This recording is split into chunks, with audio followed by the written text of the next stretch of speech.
There comes a point when you realize the game hasn't changed. You have. The legs don't recover the same. The mistakes cost a little more. But to compete, it's still there. The love of the game of hockey is still there. You just have to adjust. This is Shift Change, staying in the game at 50 plus. Okay, everybody, welcome back to Shift Change. We're on today with Tyson Nash. Tyson, thanks for coming on, man. I appreciate it. Absolutely. We were just discussing off camera how difficult. No one understands.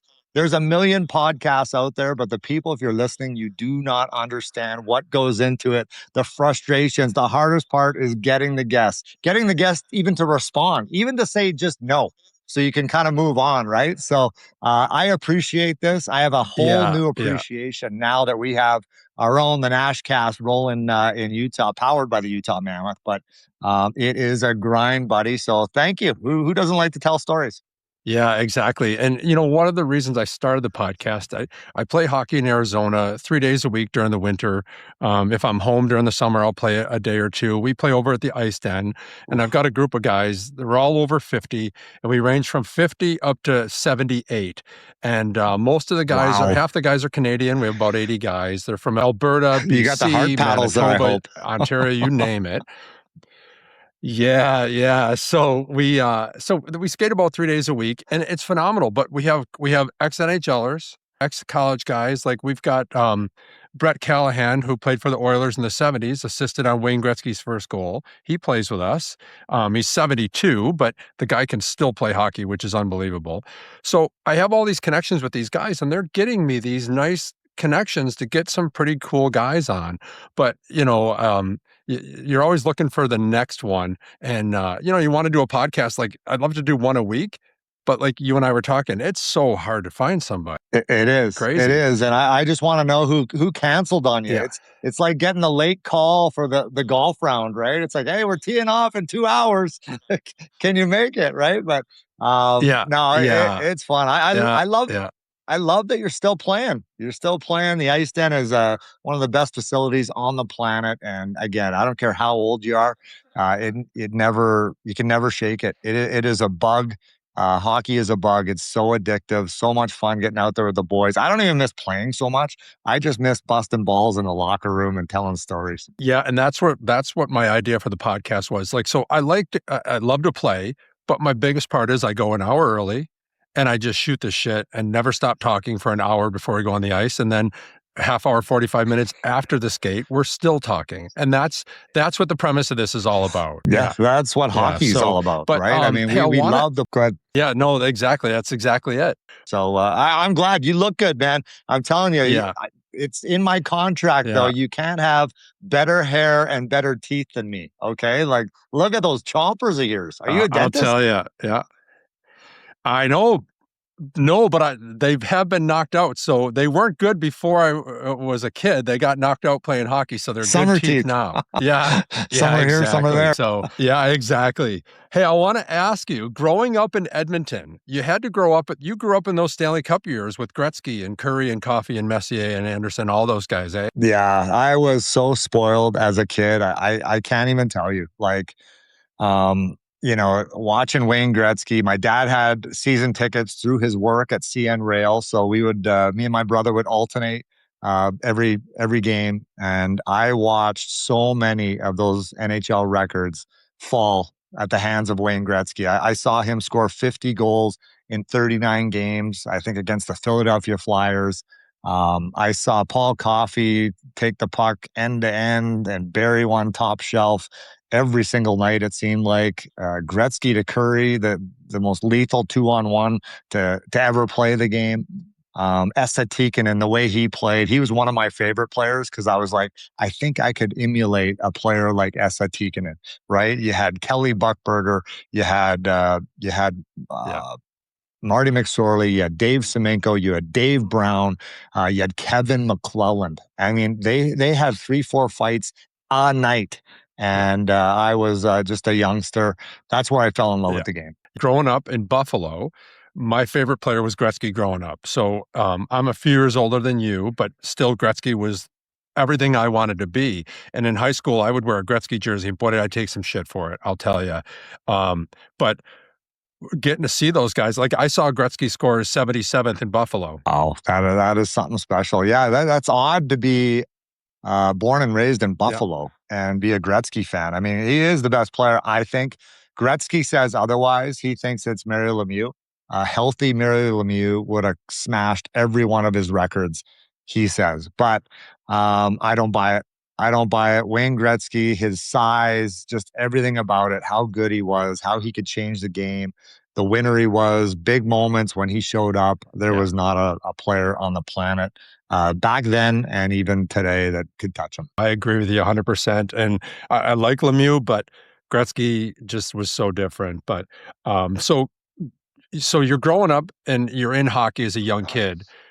When when did you realize hockey might be something that, holy cow, I think I might be pretty good at this? I don't think I mean, I knew I was decent. I knew I was good. I had a passion for it. I think when you start playing, you just fall in love with the game, right? And I didn't even love just Yeah, the yeah, the I guess the team game.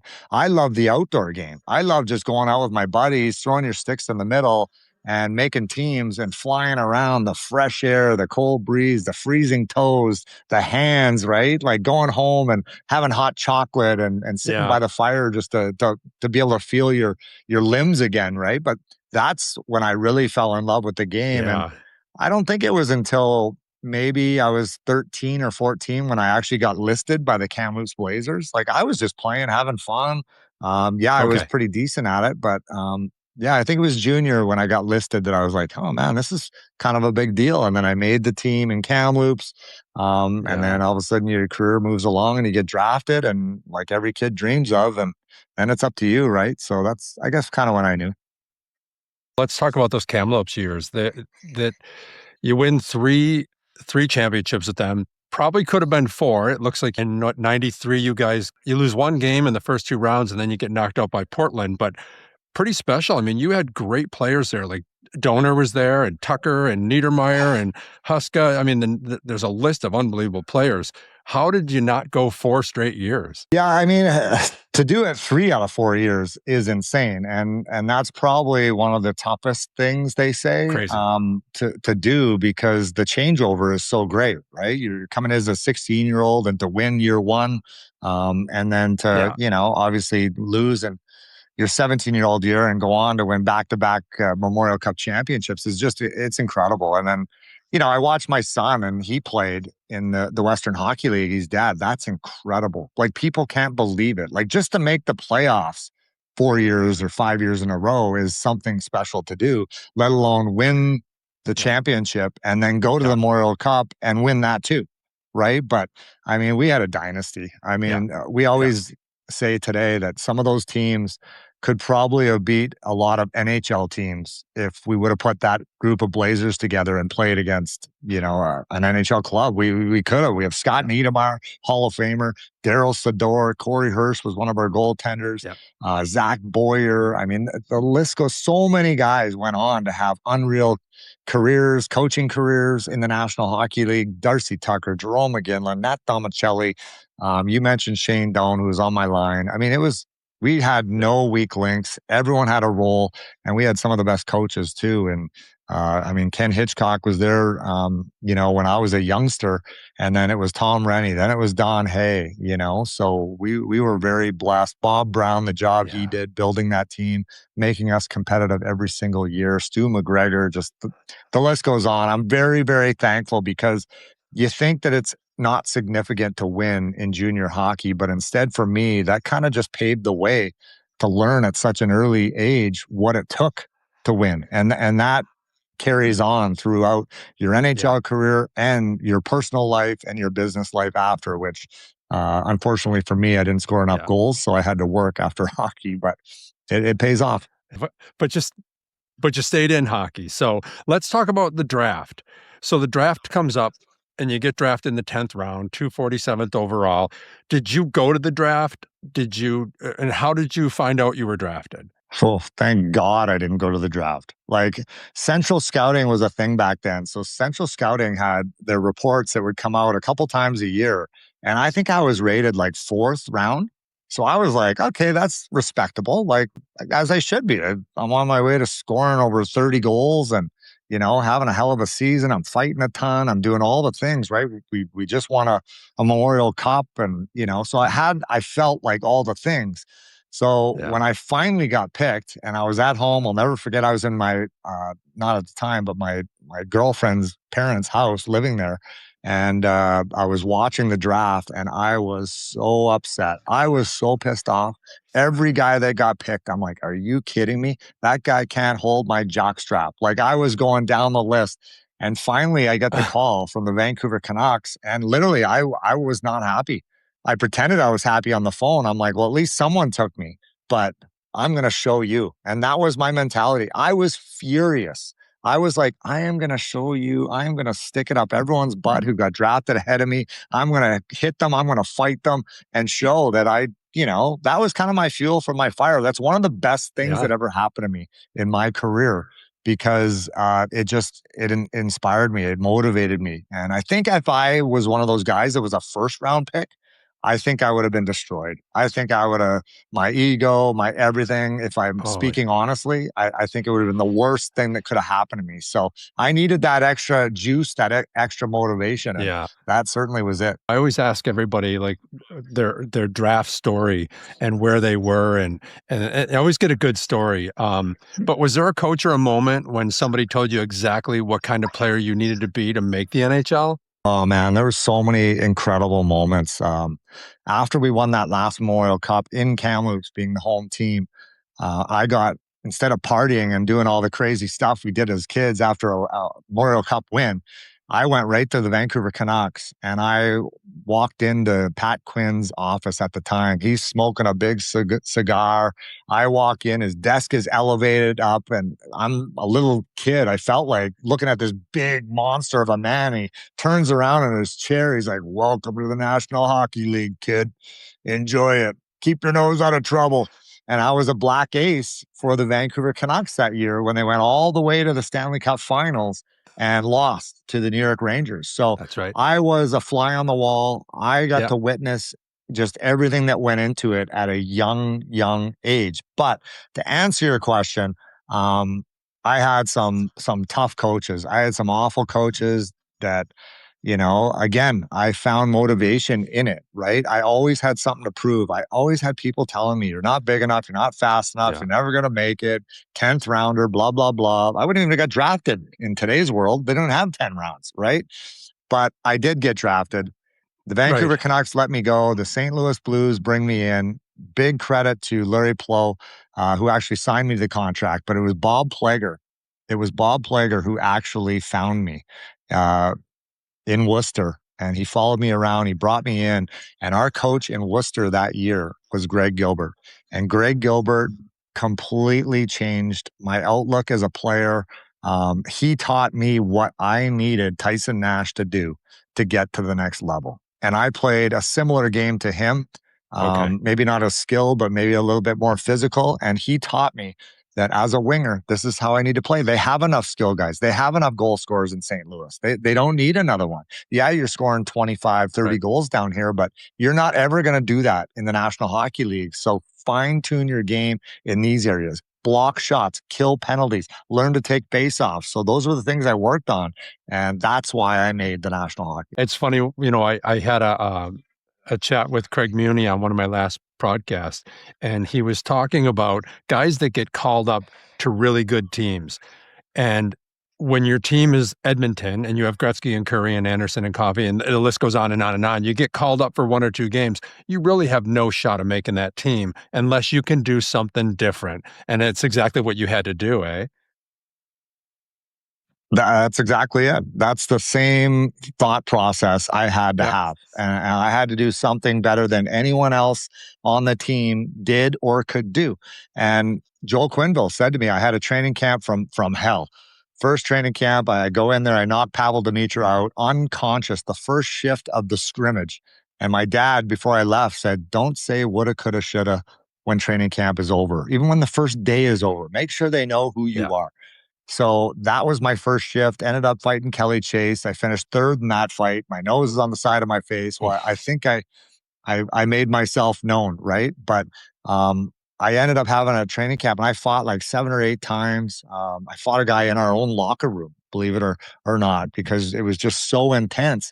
But I ended up making the team, and before camp Wow. or after camp and before the season, Joel Quinville was like, "Do you think you can keep doing this for 82 games? I need you to be the most hated man in hockey." Draw penalties, do all the things. And we had the best power play in the entire Yeah. league. So I would draw 2 or 3 penalties a game, and we would score on probably 90% of them because we had Al McInnes, we had Chris Pronger, we had Pierre Oh, Turgeon, we had Pavel Demitra up front. Like we were so yeah. dangerous. So I got Yeah. rewarded for that, and I got paid handsomely for a guy that didn't put up big Yeah. numbers. Yeah, that was a great team, I mean, Doug Waite was there, Stefan Richer was there. I mean, Big Walt, you got to play with Big Walt, right? Oh yeah, it was epic, and those teams were probably some of the best teams to never win. And we just, for whatever reason, we didn't have goaltending. Yeah. Marty Turek was like one of the best goalies. I think he won the Vezina that year, and we were out in the first round. We won the President's Trophy. Like we ran the table, no one could touch us, and we lost in 7 games to Yeah. the San Yeah. Jose Sharks in our own building, losing Game 7. And Turek couldn't stop a beach ball. Yeah. I had Grant Fuhrer at the end of his career, which was so super cool watching that guy just show up every day at his age. I think he played like 79 games one year. Like it's insanity, right? Then we had Chris Osgood even, and for whatever reason, he couldn't play Yeah. with us. He couldn't do Yeah. his thing that he did in Detroit for all those years. What's he got, like 4 or 5 cups? Well, he couldn't get it done in St. Louis, and Yeah. I think goaltending was a big part of it. But Big Walt, Dougie Waite, who was my roommate, Chris Pronger, Al McInnes, Scott Mellenby, Dallas Drake. I mean, Yeah. our team, Mike Keane, Ray Ferrero, Dave Ellett. Like we were so Scott Young. Like we were insane. It was the time of my life. I mean, you had Pierre Turgeon, right? Um, he was Terge. Oh my still God, how did I an forget that? amazing player. Yeah. And as a Buffalo guy, that's I was the first guy that jumped out at me being a first round draft pick, first overall to Buffalo. Oh, he was so nasty, so nasty. And he was a funny guy because he taught me. I had him on our podcast the other day, and first couple times you get on the airplane, you're just kind of minding your own business, right? And I got a big mouth, but I sat next to him and I would watch him, and he'd get on the plane immediately, be one of the first guys on there. He'd flip over his computer and he'd have all these receipts, and he'd be punching these receipts in. And I was always like, what the hell is this guy doing? Well, it turns out he was a big Quicken fan. Remember, like Quicken, it would do your taxes and all that stuff back in the day. He was all Oh about like yeah. saving Hmm. money and Yeah. business. And he was like Nasher. And he always used to tell me, he's like, just play hockey. You win the lottery every 2 weeks with that paycheck you get. You don't need to go buy a bar, Yeah. buy a restaurant like every hockey player in the world does, right? And then loses for the most part. So TERS Yeah. was all about saving. Make sure you take care of you and your family first. Then you can give to your in-laws and to your parents and buy them a vehicle and all the things, right? But he taught me so much Yeah. as Yeah. well on Yeah. the ice. The ultimate competitor for a skill guy.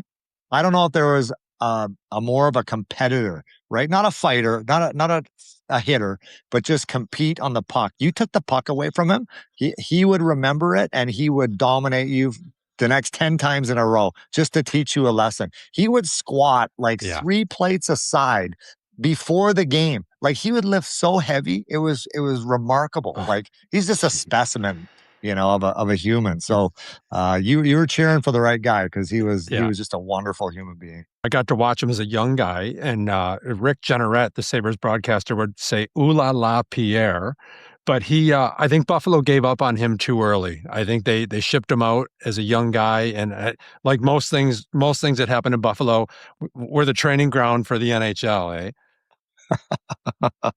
Well, they got it figured out now. They finally got it figured out now. But yeah, I mean, he went on the career that Yeah, he yeah, had. yeah, exactly. I mean, didn't he play till he's almost 40 too? Like Yeah, the guy is just a Greek god. yeah, he was amazing. So let's talk about Phoenix. That's where I'm living now. I was a season ticket holder. I love the Coyotes. We're still in mourning about what happened, but you get to Phoenix. You played 2 years, you get traded there. What was your thought about going to Arizona? Like, was that like, did you not wanna go to Arizona? I was just blown away when I got traded. First of all, it was Shane Doan that broke the news to me. Like I hadn't even spoken to Larry Plow, our general manager in St. Louis yet. That's how I found out, and I'll never forget it. The conversation, I was like, "Oh my god, I'm so upset. I love St. Louis. It will always hold a special place in my heart. It's where I made the National Hockey League. We were so good as a team. The community just embraced me, being an absolute pigeon, like a nobody. But when I got traded and I found out it was Phoenix, I was pretty darn excited. If you go to a city like that, like, and I was excited because you'd play there against Phoenix and it was awesome. Like the crowd downtown, and you're looking around, you're like, oh my God, like you could play hockey here. It's beautiful. Sun shines every day. You're sitting by the pool before the Yeah, game or the day before the yeah, game, palm trees, golf courses. And Keith Kachuk in St. Louis, when we went to yeah, Phoenix to play, he brought us to Estancia and we golfed Estancia. He paid for everything, everything, trainers, coaches, everyone. Then he took us to the Ocean Club, I believe, or Mastros. And I had never seen anything like it. I've never played a golf course like that in my Astros. life. And then I'd never Yeah, been to a restaurant like that in my life. And you're looking around and you're going, oh my wow, God, this yeah, is unbelievable. And still to this day, that's why yeah, the NHL belongs in Phoenix because of all those things. Every yeah, player in the league wants to come there and play if you have the right ownership group, which we have not had, and you have the building in the right location. It works. You know that as well as anybody, and you got to win, right? yeah. So, I mean, you go to the ice den on any given day, in the evening, on the weekends, it's packed. There's people in the lobby, the ice rink has got games going on 3 rinks. It's incredible how amazing hockey is in Phoenix, and one of my guests, a few episodes back was, Craig Stewart, and he plays with us in Arizona. He owned the Coyotes. I don't know the years he owned it. I don't know if he owned it when you were playing or maybe it was yeah, he after, was there. but he Yeah. said the same thing, like, yeah, it can work if it's done right. I think you said it exactly right. So, um, I wanna ask you about Wayne Gretzky. Now, growing up, he's your idol. You get to Phoenix, now he's your coach. What was that like? So I had Wayne Gretzky wallpaper. I had Wayne Gretzky bed sheets. I get that phone call finally from Phoenix, and it's Wayne Gretzky. Hi, Tyson, it's Wayne Gretzky. I'm like, yeah, good one. Which one of my idiot buddies is this? I'm like, piss off. And I hung up the phone. Yeah. And he calls back. He's like, no, no, no, Oh, it's geez. really Wayne Gretzky. Look at the area code. He's like, we're so excited to have you. I can't tell you. I've heard so much about you. Like, I can't wait to meet you. And I'm like, oh my God. I'm literally like going, that's to my wife and kids, right? Like, I was blown away, and Oh my I was god. so excited once the dust finally settled, and we wrapped our heads around that this is just part of the business, right? It's part of hockey. Nobody stays, especially a player like me, in one city forever. I think I'd been in St. Louis for 5 or 6 years, and I was excited. I told my wife, I'm like, oh, I'm going to get you the nicest house, like all this stuff. I'm going to get you a house with the pool and all that. Well, I couldn't afford that when I got to Scottsdale, Arizona. I got a spool though. I did so jacked up, but Wayne Gretzky, like our coach, I mean, it was insane. I was like pinch myself. This guy is my coach right now, telling me how to play hockey. Like, how cool is this? Rick Tocchet, Ulf Samuelson was there. Like, it Yeah, was so much fun. that's right. Yeah, I've heard about Wayne and Messier in Edmonton. Wayne was the quiet leader, more on the ice, leader, where Mess was more of the vocal rah-rah guy, but how was Wayne as a coach, and is there a story about Gretz that maybe we may never heard of as a coach?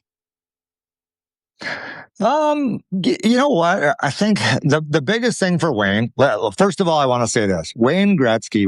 When you idolize a guy like that, and you find out that he's a better human being than the athlete that you've watched and admired all these years, like that is something special. Like that just blew Yeah, me away. Like he yeah, was just so welcoming. He's one of the yeah, best storytellers in the game. And so here's the story about Wayne. So I played for him, and then he actually ended my career, which was so sad. But it was probably time. He was probably right. The great one is never wrong, right? So he ended my career, but imagine that conversation, him Right. sending me down to the minors. This was my idol my entire life, and he ends my career. But he brought me back later to be part of the broadcasting Yeah. team. But this is why Wayne Gretzky is the human he is. This is why he just gets it. This is why he played on so many championship teams, was because we fly in. I think it was San Jose the first time for me. And it's just known. Everyone, except the players, management, coaches, trainers, when they're done hanging the stinky gear in the arenas for the players for the next day, everyone comes back to the hotel bar restaurant, and you have to have at least one drink with me. And I was like, are you kidding me? Absolutely. Yeah. And not only one turns into 10, and it's whatever. Like, he doesn't pressure you to drink. It's like Bob Heathouse, our radio guy, Yeah. would drink orange juices till Yeah. the sky fell, right? So we're listening to these stories, and he would just hold court and Yeah. tell story after story after story. And the detail to these stories is like nothing Crazy. you've ever heard. And this guy, literally, I mean, he did it all. He Wow. won it all. He broke every record. I mean, so anything, if Wow. you're into hockey, you just ask him, Yeah. and he is so happy to tell you. And the stories are funny. They're detailed. Like, telling stories is a gift, right? I mean, Yeah. you know that. You have a podcast. So, and Wayne Gretzky, Yeah. there's Yeah. not much better. Exactly. Yeah. You get this chance to go play in Japan for the Nippon Paper Cranes. Not a very big organization, but playing in Japan, what's that like compared to playing in, I mean, obviously playing in Canada and the United States is different. Well, first of all, it was ideal for a player that, and I recommend this to every hockey player that's played the NHL lifestyle, made the NHL money, and then to wind down your career, just to get you ready for life after hockey, because it's what I needed. I needed to go through all the steps, right? Like calling every team, calling every GM, doors not opening, windows closing, and you're like, oh my God, I guess my career, like, nobody wants me. Nobody wants to give me a tryout. Are you kidding me? Like, this is awful. So that, and all the doors and windows were basically closed over here. So Jamie McLennan came to me, and he's like, hey, I got an opportunity to play with Joel Dick, a good buddy of mine, his at the time, and they need a couple imports. So what do you think about coming over to Japan with me? We're going to Nippon. It's we're gonna play in this like cool little town, Kashiro it was called, little island up north, and they're gonna fly our families in and our wives and girlfriends whenever we want, and we're gonna make X amount of dollars, which was significant at the time, a lot more than you were making in the American Hockey League. And you always thought, maybe if I play well Yeah. over there, I can come back to North America, and maybe at playoff time somebody needs a guy, right? And you're playing. But Mm. for me, it was unbelievable. I'd never been over in that neck of the woods, and flying, just the length of the flight, landing and flying over Tokyo. I'm like, oh my God, this is Oof. like New York City on steroids, like times 100, right? And the Yeah. density and the population. Yeah. And then just the culture itself, right? Like, if anyone's been to Japan, and not only did we play in Japan, Yeah. we played in China, and we played in Korea. So I got a chance, basically Yeah. a paid vacation for me, and to continue playing and having fun, and Yeah. enjoying ourselves. Like, we would play on the weekend in Tokyo for neutral site games, and then on Sunday, we would have a chance to go out. They would allow the imports to stay overnight and party for a night or two, and then come back and be ready to practice on Tuesday morning, right? And so they took such good care of us. Okay. The Yeah. culture, the people, how kind they are, and the hockey. I would compare it to probably the East Coast League at the time. A little bit sloppy, Okay. but high end skill, Yeah. high end skill. So it was challenging as well. I got hurt, unfortunately, when I was over there. I tore my Yeah. hamstring, but I had a ton, and I mean Oh, a ton yeah. of fun. I think they lost in the championship that year that you were there too, eh? Yeah, we had a lot of tournaments, and then there was a championship, and we did real well. Obviously, having a great goaltender and Jamie McLennan certainly helps. But just the stories, the memories that we Yeah. made, the Yeah. bathhouses we'd hang out in, and the food we ate. Like, you want to talk about sushi? Yeah. Like, very different animal when you're Oh, eating I it see. there compared to. compared to Yeah. here, I can't even stress that enough. But Yeah. it Yeah. was fun. We Yeah. watched the sumo wrestlers do their thing one night in Tokyo. Roppongi, I Wow. recommend, highly recommend going to both Japan, Tokyo, and Korea. I really enjoyed Korea as well. Yeah. Yeah. I'd love to go there just for the pure fact that I'm 6'5" and would love to just see how tall I really am over there. Oh, yeah. I thought they were gonna be smaller, but they were a little bit bigger than I thought. But they're just so kind Yeah. and so Yeah. nice. I remember, I don't know what game it was, but there was one game, and I played the same way that over there that I did here, except we didn't fight ever. But I hit a guy Okay. so hard. I hit him, and his helmet popped off literally into the landed in the stands, and this kid was laid out unconscious, and it was kind of like my Pavel Dimitra hit, and you could hear a pin drop in the building. And this was our building. And literally, like, they didn't know what to do. The referees were like, Oh, what the hell? Like, it was as clean of a hit as you could get, but they didn't know what to do because they'd never seen a hit this hard, right? Some guy came out from the stands. yeah. I don't know if it was like the Oh my commissioner and was god. talking to the referees. And then finally it was like, you're out. I'm like, out. I just hit the guy hard. But like they called me the Japanese Oh assassin. my I god. think after that, because oh yeah, like that was my own Oh my building and god. my own fans were, I think, booing me a little bit. They're not used to it. That's all. It's just their culture. Oh, I mean, a great experience to end your career, but then the next shift comes. You go into broadcasting. How did that even come about? Well, it was funny because I had I still thought I was going to play, right? I had a tryout in Tampa, believe it or not, when Len Berry and Barry Melrose and Rick Tocchet were there. Like, that's where I was going to go try out. I thought I had a pretty good opportunity, but I had a green card situation that I needed to stay back in Arizona at those exact Wow. dates of training camp to go through my green card interview. And I think I waited 8 years to get this green card, the most broken system in the world. Anyway, um, take Yeah. the green Yeah. card interview. I get denied anyway because now I'm fishing around in the broadcast world. Because Doug Moss, who was the president of the Coyotes at the time, literally showed up at my doorstep and he goes, listen, the best thing that you can do is take this job. Like there's 31 of Yeah. them, I think at the time. And he goes, they don't come around very often. And you could do this job for the next 20 years if you want and if you're good at it and you put a little work in. And he wasn't wrong. It was literally the best decision I ever made. Yeah. And I know Wayne Gretzky was a part of it. Uh, He brought me on and took me in with open arms. But it was it was one of the best things I ever did because next to playing the game, talking about the game, putting on your suit, looking good on TV or trying to anyway, that's hard for me to do. There's nothing like it. It gives me that feeling that I had a little bit of, right? yeah. Standing on that blue line, that adrenaline rush that I think we all search for sometimes. It gave that back to me. And I'm still doing it to this Yeah. day now with Utah. Yeah. Sadly the team left. But man, and did it fall into the right hands in Utah because that owner has taught me so much how Yeah. to treat people Yeah. that you work with, that work for you.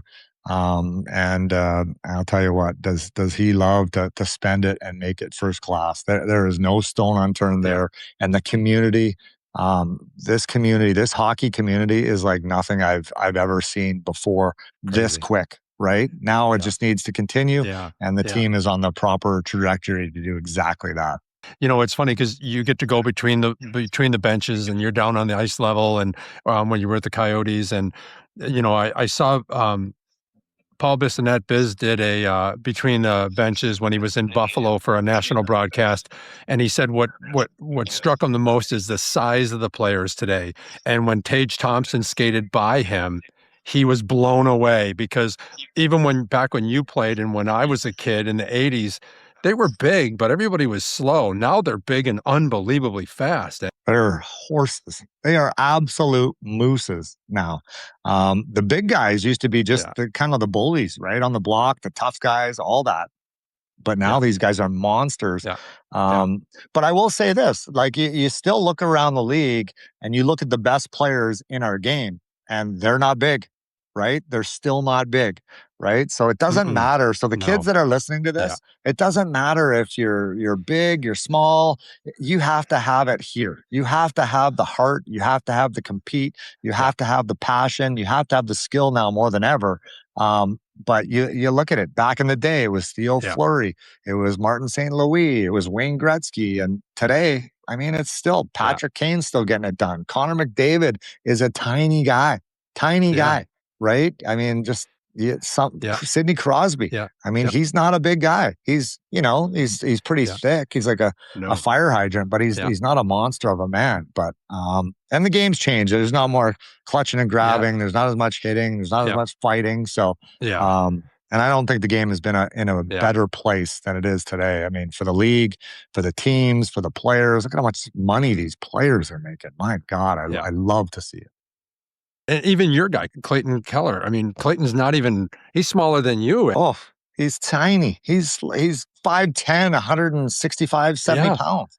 Dylan Gunther, Yeah. he's not a big guy. Logan Cooley, he's a little Unbelievable. bit bigger than those guys, but like they're all smallish guys, right? And then you just build around it. Now we have guys like Yeah. Trocheck. Yeah. Now we got Honors Lee. Now we got we always had McBain and Kraus. So you Yeah. add to that, right? And Yeah. but you're right. There is Yeah. no such thing as too Yeah. small. Let me just say that.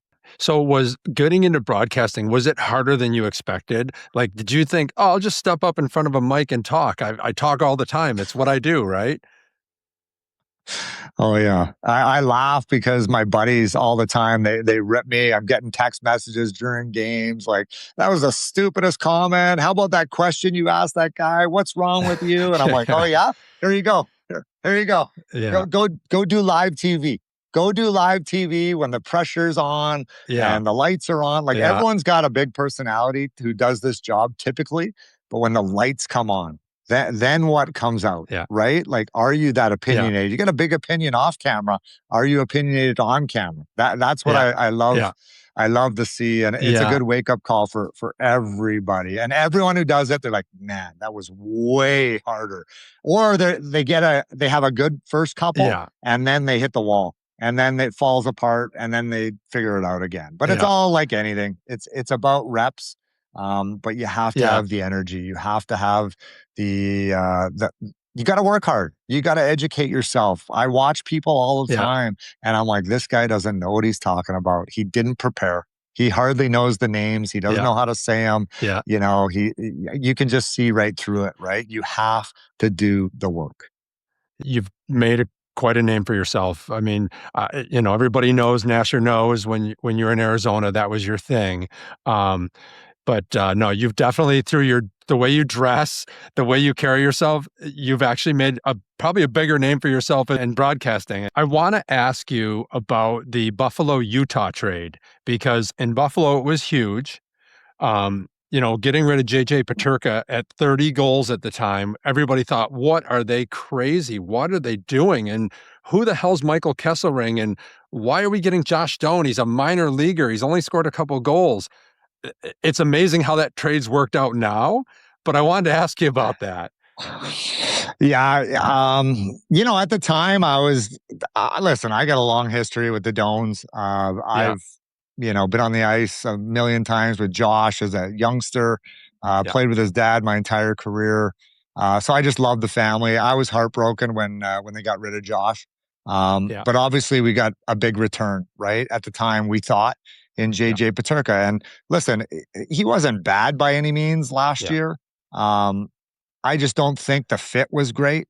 I think that we all thought he was going to play maybe on the top line, if not for sure the top six. I mean, he's making what he's making, right? We signed him yeah, to a big contract on top of the trade. yeah, Um, and he still put up, I believe, 25 goals last year, which is yeah, very respectable for a guy who didn't play number one power play and, didn't play a ton in offensive situations. yeah, So he's a talented kid. I really enjoyed him, but I don't think he really fit in the locker room, yeah, fit in with where this team and how this team wants to play under Andre Tourney. So yeah, I think it's a great trade again for him in Boston, Yeah. the coach, the chemistry that I think they're going to have together. They're from the same country, so Yeah, I think exactly. that's going to bode well for JJ Paterka. And obviously Josh Doan was awesome in Yeah. Boston or in Buffalo this year. The Yeah. numbers he put up, the contract he signed, I was Oh, so happy for him. I did not expect Josh to pop off this quick, no. this early in his career. No. He's got better numbers, think of that, than his dad did at this stage in his career, which obviously I let Shane Doan know that Yeah. every single day and Yeah. time that I talk to him. Yeah. But Josh is going to be a special player. I don't think there's a player in the game that has a better stick. He just fishes pucks. He Yeah. knocks pucks down. He can play on your power play. He can play on your fourth line. He can play on your top line. So Yeah. he's going to be a valued piece there in Buffalo. They're lucky to have him, and I think the trade worked out really. All three teams now that are involved in that circle. Now even San Jose getting Kesselring, I think Yeah. that'll be a better fit for Yeah. him as well. So Yeah. I think it was good for everyone. Yeah, and I think, Josh is probably gonna make more money than his dad ever did just in that contract alone, right? Yeah, So and Kesselring was a guy we all thought, "Oh my god, we're super excited." I mean, the Buffalo defensive core needed a big defenseman, and it was gonna be great, but, Peterka, from what I heard out of Buffalo, it was a locker room issue in Buffalo. He just wasn't a fit. Great player, and then I don't know what happened to Kesselring in Buffalo. It just went sideways. He got hurt. He couldn't get in the lineup. Then there was some social media issues. It just didn't work out. But at the end of the day, Josh Stone is the key to all of that, and it's just been unbelievable in Buffalo. oh yeah, the fit, and he's loving it there. Oh Like my he god. loves Buffalo, and I Yeah. don't. I can count on one hand. I think maybe that's not true. I shouldn't say that. I do the show with Matthew Barnaby a lot. Yeah. He co-hosts with Yeah. me, and he's got nothing but great, amazing things to say. It's like Edmonton, where I'm from. You can only say it because you're from there, but when guys fly in and you're driving to the hotel downtown Yeah. through Refinery Row, you're like, oh my god, Yeah. who lives here? Yeah. But it's the people, Yeah. right? It's that the drive is horrible. And Buffalo, it's tough, right? It's Dead a of the tough winter, winter. never see the sun. No. Gotham City, we used to call it, but Yeah. the players who play there, my God, Rob Ray, he's still there. He can't stop talking about it. I mean, No. they just love it. Loves it. And I listened to a show. I don't know if you know Andrew Peters. Yep. Andrew has a show called After the Whistle with Craig Rivet, which is a phenomenal podcast. It's Buffalo based, but they talk all NHL hockey. And Andrew and Craig said when he got traded to Buffalo, he thought it was the worst thing that ever happened to him. He never wanted to be there. He was a Canadian, Montreal Canadian. He hated Buffalo. He hasn't left. He went to go play in San Jose, but he settled in Buffalo, and he said the Uh, same thing. It's the people, you suffer through the winters, but, I was gonna ask you if you ever got in a dust up with Andrew Peters, but oh he's kind of God, no. he's a heavyweight, eh? Like, Yeah. yeah, Oh no, no. Yeah, I stayed away from him. yeah, Yeah, I stood as way far away from him as I could. But yeah, yeah, those Buffalo teams, man, were they tough? yeah, Just it's scary going into Buffalo yeah. back in the day. Brad May, Oh, Barney, Ray. I mean, it was legend. And we were always tough too because we had chase, twist, yeah, post check. yeah, Like we were scary as well. So yeah, I don't miss those days. I can tell you what, playing today would be a different animal. I'm not sure my skill set yeah, would transfer over, but man, I would be, not tough, but I could hold my own in today's game, I think, more yeah. so than back in my day. Yeah, exactly.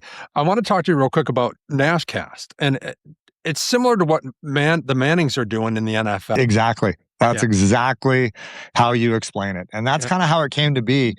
I belong to a golf course up in Idaho, and Ryan Smith, our owner, is also there. And kind of how this came to be, on top of, you got Pat McAfee, you got, the Manning brothers that are doing the Manning cast.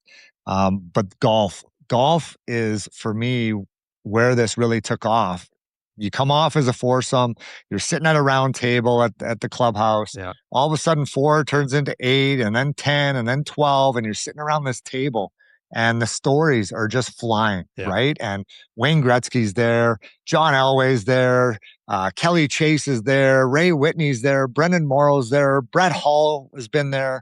And all of a sudden the stories get bigger and better, and the laughs, and you're yeah, banging some cocktails down, and And Ryan Smith is just like, oh my God, like this is unbelievable. Yeah. Like, do you think you could do this on live TV somehow while we stream our game? Yeah. And, you know, like still have the regular broadcast that people who want to see that can watch, Right. but also have an alternative.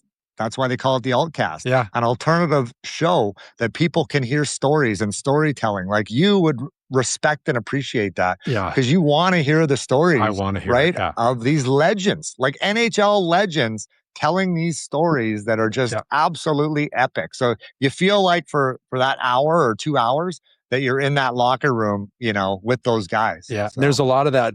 You're having a conversation, it's like, "Holy shit, did you just see the move he made? Holy c" and then yeah. it breaks off. It's just this fluid, game broadcast, and I loved it. I thought it was really cool. Um, do you think that sports broadcasting is moving towards more of that than the traditional, I mean, the Joe Buck kinda guy, you know? Well, I'm huge NFL fan. Yeah. Kansas City Chiefs, let's go. Can't wait. As a But Bills fan, I can't respect that as a Bills fan, but Yeah. yeah. Oh, yeah. We're gonna have some epic battles this Yeah, year, big boy. yeah, yeah. Now you guys are gonna be good. Josh Allen was actually out in Idaho looking at property. Oh, I no couldn't kidding. believe it. Oh I my was in the gosh. gym. I turned around. I'm like, who is this stud? And I'm Yeah. like, he looks so familiar. That's freaking Josh Josh Allen. Allen, no Just kidding. an animal with his Yeah. wife. I'm like, good for you. Yeah, Good he's a for beast. you. He's a beast, Oh yeah. yeah. So anyway, I think that for me, like I like going back and forth. I like, okay, who's coming on next for the Peyton Manning cast? But ultimately I go back to the Joe Bucks and the Yeah, Aikmans, right? yeah, I just love it. Because I am super passionate about that more so than the football stories. yeah, But the hockey stories, like I think it's something that is bigger offline too, right? So yeah, yeah, we do live stream the games and my show at the same time. But I think later on, after you've watched the game or whatever, then you can really dive into the stories and digest it and pick up the yeah, clips, right? Because yeah, a yeah. lot of times you don't want to watch the show from start to finish. Um, real quick, just talking about the game today, what's better about today's NHL than when you played? What do you see that is better about it? I think just you're seeing what kind of athletes these guys Yeah, are, right? Like yeah, it's the way the equipment, obviously, but how they skate, how they perform. We used to come to training camp, you know, kind of like right when I started is when that ended. We started to get into shape before camp and train all summer, and nutrition started to become yeah, a thing, right? But it was a rare thing, and not every player did it when I started. Now, these guys have mental coaches, strength coaches, skill coaches. Like they have coaches for coaches, right? and So, it's 365 days a year. yeah, Yeah, yeah, which yeah, I think is good, and I think is bad in some ways for kids because yeah, I think that still being multi-athlete sports helps in hockey, right? It yeah, helps in everything. Hand-eye coordination. You're yeah, playing lacrosse, that helps. Basketball, that helps. How can it not? Quick feet, yeah, all the things, yeah, right? But and then you don't burn out. I wouldn't imagine as quick, but yeah. these athletes are just special. The skill, being between the benches.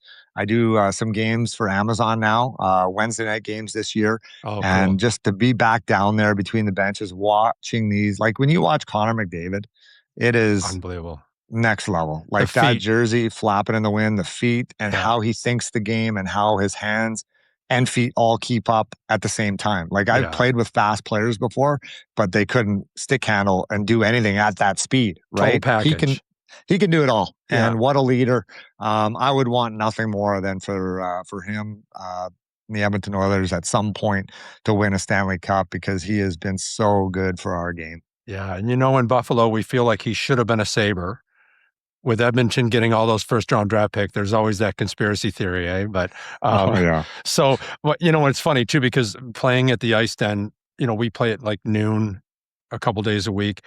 All the NHL guys are out there. So I see Tage and Austin Matthews and you watch these guys practice in the summer and it's just unbelievable, especially to watch Tage Thompson at 6'6" move the way he moves and the shot that comes off his stick is just unbelievable. And I think as professionals, they have to train 365.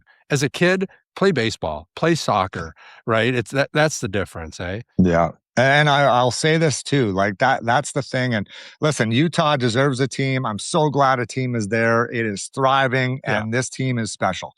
But Arizona deserves a team as well. Coming back, you walk around that ice thing at rink, any rink in Arizona, and you're going to see three, four former NHL players yeah, walking around, coaching on the ice. yeah. Like it is the players that are homegrown in Arizona is remarkable. It's not just Austin Matthews anymore. No. The women, right? Yeah. Oh, yeah. The men. You got Matthew Nyes, you got Josh Doan, like all these kids that are Tage Thompson superstars, Jake DeBrusk. Like there's so many Cutter Yeah. Gauthier. Like Yeah. all these guys were born and raised and played Yeah. sometime in Arizona. So Yeah.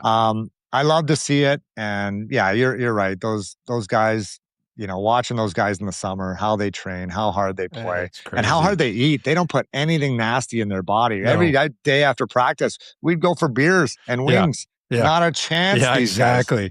They're It's funny. specimens. Lindsey Carson, who played for the Flyers in the 80s and lost 2 Stanley Cups to the Oilers, he said when he first came into the league, um, they didn't allow smoking in the locker room. If you wanted to smoke, you had to go to the training room to smoke. So he said in one of his first exhibition games, he had to get dressed in the training room because there were so many guys dressing, and he sat there with all the veterans smoking cigarettes before the game.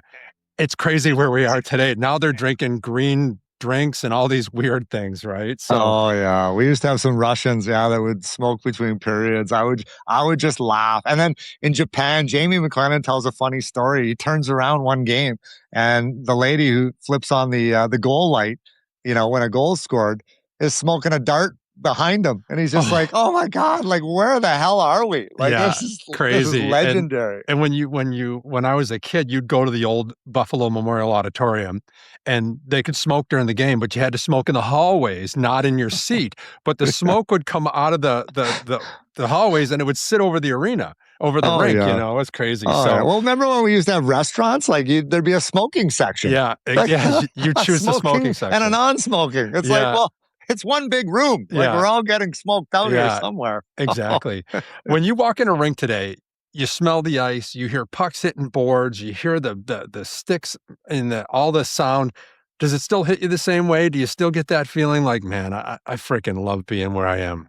Oh yeah. Like my biggest thing is when I come out on that ice now in a suit and I get between the benches and I grab that microphone and I'm looking around watching these guys warm up and I'm like, oh yeah.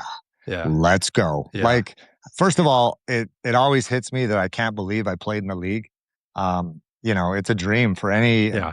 kid as a hockey player, Yeah. right? You dream of playing in the National Hockey League. Forget playing for Team Canada, Team USA. I laugh like all that stuff. Like the miracle, that was not the dream. Yeah. Like for some kids, maybe who saw we're in that time, Yeah. but for us, when you're on the outdoor rink and Yeah. you're on the driveway shooting pucks and balls at your brother who's Yeah. in net, it's about playing in the National Yeah. Hockey League, putting Exactly. on that jersey. I grew up in Edmonton. It was about putting on the Edmonton Oil jersey, Yeah. right? Yeah. And then to experience that was like just a dream come true. And it's not just for me. It was a dream come true for my parents, my mom, who passed away, and my dad, who is just was ear to ear. My in-laws, my all of Yeah. it, right? Yeah. Your Yeah. kids to tell the stories now. I mean, they can't believe it. Yeah, and I'm a Canadian because I was born in Fort Erie, Ontario, so just across the river from Buffalo. But I had an American mom and a Canadian dad, so we eventually moved over to Buffalo. So I grew up there, and just to be a Sabre, and growing up, all I wanted to do was play in the National Hockey League. It didn't work out for me, but I always wanted to be Gilbert Perreault. I wanted to be a Buffalo Sabre. But hey, I'm going to just hit you with a couple of quick questions. Sure. One answer. Best player I ever played with. Oh man. Uh that's a good one. Oh, probably probably Pavel Dimitra. Yeah, yeah. Pavel's passed now, right? I think Yeah, he yeah, passed away in that plane yeah, in the crash, plane crash. Yeah, unfortunately. Yeah. yeah, Him, Keith Kachuk. Yeah. yeah. And Chris then Pronger. I mean, I don't know. Chris Pronger, Al McInnes. How do you pick? that whole team alone in St. Louis. Holy shit, the Hall of Famers off that team are crazy. I say Chris Pronger. Chris Okay, Pronger. Top 5 defenseman to ever play in my yeah. mind. And I always respect the big guys. I love the big guys myself. Oof. So, best player you ever played against? Oh, man. Probably Lemieux. Yeah. Oh God, I can't imagine. And was Yager in yet when you Oh, were there? yeah. Okay. Oh, yeah. So the two of Yeah. them together would had to be just Oh, I tomahawk chopped Mario yeah. Lemieux right on the back of the leg. So it was so great. Oh Steve Yzerman, too. I mean, how yeah. do you pick? Yeah, exactly. Toughest guy you've ever faced? Uh, Probably Brendan Shanahan. Yeah. I just saw something about Shanahan, and I think it might have been Kelly Chase or somebody talking about you have no idea how tough that guy was. If you're going to a bar fight, that's who you're bringing. That's what you Yeah. want, okay. Yeah. The best chirp you probably ever heard. Oh man, it was Jason Strudwick. He asked me if I would rather have $1 million or a nose full of nickels. Oh, Jesus. Okay, that's a good one. Um, what was your favorite NHL barn to play in? Oh, probably St. Louis. I Yeah. loved it. I loved Okay. being a Blue. Yeah, that's awesome. Most underrated player you ever played with? Um, Probably Pierre Turgeon. Yeah, yeah. He Not never that he's underrated, but yeah, I under-respected, I yeah, think. he never got the full accolades I think that he deserved. He just was unbelievable. I was gonna ask you one teammate you'd want sitting beside you at a bar, but I think you already answered that. Yeah. Yeah. Kelly Shit. Chase, Tony Twist, those are my Yeah, line mates. yeah. I had diplomatic plates when I played with them. One player you drove absolutely crazy. Was there one guy that every time you played against him, you're like, "I'm gonna get onto that guy tonight"? Oh man, there was a lot. Um, in all honesty, it was probably a coach. It was probably Kevin Lowe. He used to. Oh, I yeah? remember one time. Yeah, it was him and Mac T on the bench. I remember he threw his gum at me when Oh, we played for the jeez. Oilers. Yeah, he ripped his gum out of his mouth and just tossed it at me. He was so irate. So Him, yeah. you were doing your job then? Oh yeah, Yeah, yeah. yeah, yeah. And if you could play one more NHL shift, what rink, what team, and who's on your line? Oh man, that's a good one. Honestly, I think I would go back um, to St. Louis, where it all began for me. Those are the best memories when you first make it. The first time you walk in that locker room, carrying that bag, you see that logo on the carpet, and you see your jersey Yeah, hanging in the stall for the first time. And I wouldn't change a thing. I would have Kelly Chase right there beside me, yeah, thinking about you, Chaser, as you're yeah. fighting the cancer, and Tony Twist on the other Yeah, side. So those crazy. guys allowed me to do whatever I wanted. In fact, they encouraged it. And boy, did we have some fun nights. That's one line I probably would tell the coach, "I'm not stepping on the ice right now." There's no way, right? Like, the big guys like me, we fall easy. So, Oh yeah, I'd but stir it up. They'd clean it yeah, up. yeah. Tyson, you are, and this is exactly why I started this Shift Change podcast. I want to talk and meet with guys that have reinvented their careers, started over, doing something different, but they're still involved in the game. I mean, Hmm. you went from junior hockey to grinding through the minors to the NHL to Arizona broadcasting. Unbelievable career, and being an Arizona guy, I got to see you on TV all the time, and my seats were up in that blue zone. Do you remember the blue zone in the back Oh where you yeah, used to broadcast in?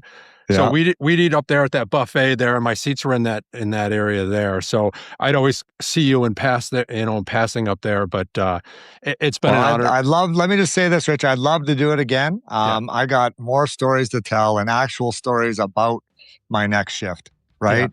That wasn't all about broadcasting. It was yeah, about business. It was yeah, about a financial advisor yeah, that went sour. And yeah, I should write a book. yeah, I can't believe I came out on the other side of this somehow, but yeah, everyone goes through it, right? yeah. It's so Exactly. tough, and people don't understand. You watch and you're like, this guy played in the NHL, blah blah blah. But it also becomes who you are and Yeah, your personality at the soul, right, at the root yeah, of it. And yeah, then when it ends, you don't know who you are anymore because Yeah. you're not the hockey player anymore.